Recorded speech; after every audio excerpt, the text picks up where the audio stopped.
Everybody wants to know about it. The Radio Wars, they continue to do some of the highest rated pieces on Crossing Broad. I know. You teased it. I know. You said you have something you want to talk about. The floor is yours.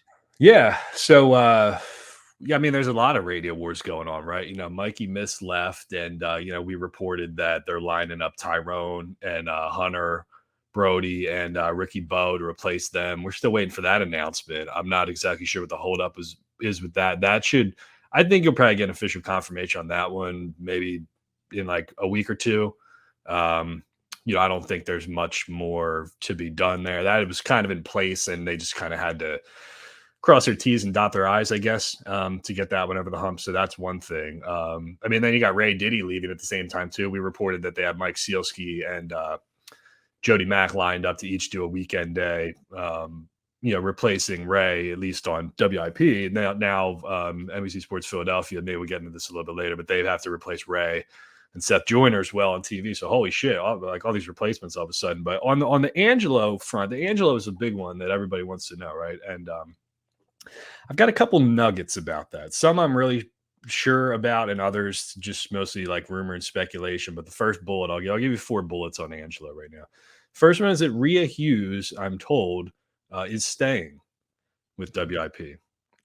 May not be with the morning show. It may be a different day part, maybe like a middays or something like that. That I'm not totally sure of, but I have it on good authority from 2 sources there that she's going to stay. Al Morgani and Jonesy, I'm not sure, but Rhea, I'm told, will be remaining with 94 WIP in some capacity. The second bullet is actually something that we had talked about. I mentioned this on the site last week or the week before, but it seems to me like Joe DeCamara is the front runner for the job right now, or at least in one of the host chairs. So DeCamara's name keeps coming up with everybody I talk to about this. They seem to think that he's the leader in the clubhouse here. But I also keep hearing this Mike Golick rumor at the same time as you freeze up on me, but I'll keep talking. There you go. You're moving. Mike Golick is a name that whenever I talk to somebody about this, they're like, yeah, they're looking at Golick or they're talking to Golick. Okay. But that seems, I'm not sure if Golick Jr. or Golick Sr. would go to WIP for that gig. They're both doing the DraftKings thing right now, but you never know. I mean, like that's a big, like WIP morning show is a big gig. I mean, like replacing Mike Francesa is a big gig going to Boston. You're only hearing a Golick. You don't know. You're only hearing a Golick. You don't know which Mike will be sitting in that chair. No, I don't know if it's junior. I would assume it's senior.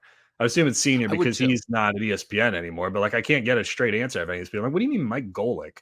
Like, I wanted to shoot that rumor down, but I can't because people keep talking about it. So maybe they do like a DeCamara Golick thing. Maybe Rhea goes to a different day part. One of the other bullets that I'm hearing is that there's actually another person who's going to be coming into the station. Another woman is going to be joining WIP soon. I believe she may be going to mornings as well. So maybe Rhea will go to a different day part. Maybe this new person will come in and do mornings with maybe DeCamara and maybe Golick, if that's really what ends up being the thing. That's what I'm trying to hammer out.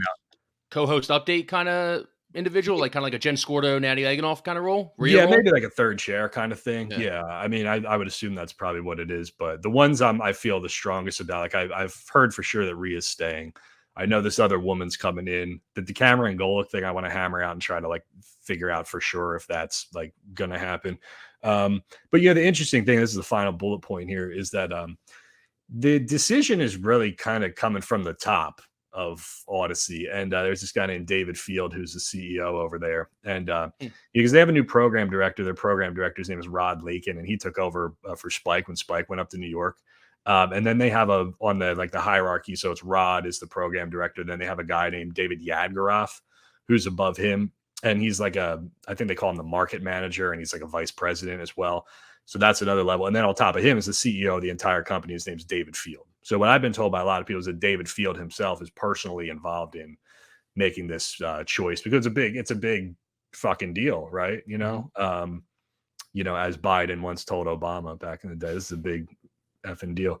And so it's like his, I guess he sees it as his baby, or it's like a big decision to be made or something like that. I think that the thing that people should understand about that, maybe they don't realize, is, when Entercom at the time merged with CBS Radio, I guess that was like 2017 or something. Entercom was based out of Philadelphia.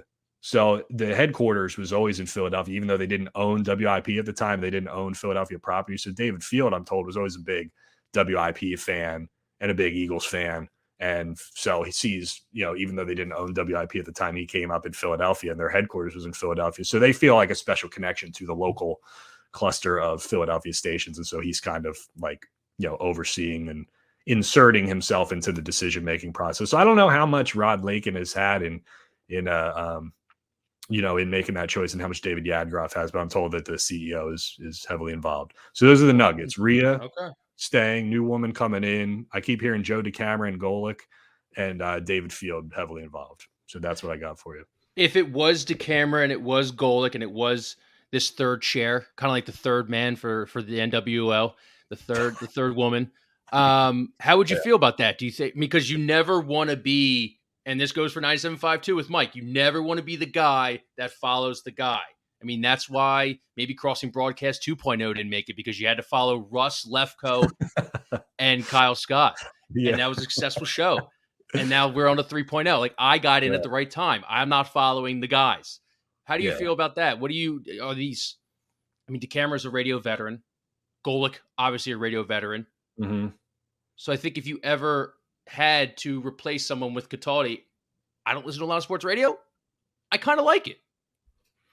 Yeah, it's tough, man. I mean, there's so much pressure on your shoulders to be the show that replaces the show. I mean, I think if you did market industry research and you had some kind of data on it, it would probably point to the show after the replacement show being more successful, But I mean, imagine how much pressure there is. And from above too, to keep sponsors around, and do you want to keep like an Al around or like a Jonesy around? The connection, the old school connection, even if Angelo's gone to like your the companies that are spending money or advertisers, I mean, there's so much riding on that decision for them, but, say for instance, like, again, I don't know, I want to hammer out the Golick thing, but if you did like a Golick and DeCamara, just for the sake of discussion, pairing, are they doing like the thing that Joe does with John Ritchie now, where it's like the one like dorky kind of guy and then the former player?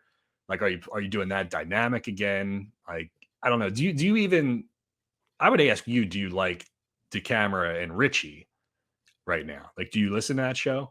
No. I don't love it. I think Ritchie could use a little more, energy. And I think DeCamara could actually like give some of his energy to Ritchie. I think that would then be like a really good dynamic, but they kind of make me laugh because it's just this big hulking former fullback. And there's just this shrimpy Joe DeCamara, who's just like, he's a dork, but he would tell you he was a dork. But I wonder if they would try. I wonder if that's something they would try to replicate if they did do it that way. I don't know. I believe it or not, I'm actually probably one of the people who I actually liked Joe a lot better when he was solo at 97.5.